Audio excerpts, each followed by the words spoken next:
এটা প্রমাণ করছে মানিকগঞ্জের মানুষ ভদ্রতা বোঝে, আদব বোঝে।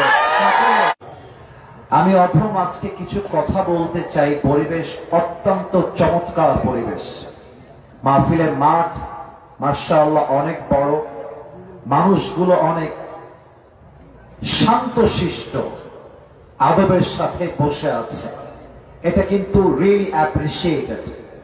আপনারা আমাকে চেনেন কিনা এটা আমি জানি না, বাট আমাকে যারা যুবক ভাইরা একটু একটু চেনেন, অনেকে দেখবেন আমাদের যে মাহফিল গুলো হয়, ছেলে পেলে ধাক্কা দিয়ে আমাকে ফেলায় দেয়।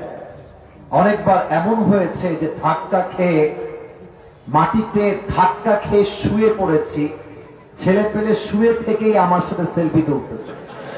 এরকম একবার না বহুবার আমার সাথে অভিজ্ঞতা হয়েছে। কিন্তু আজকে দেখেন কত শান্তভাবে, ওখানে একটু গ্যাদারিং ছিল, বাট কত শান্তভাবে উঠে আসলাম।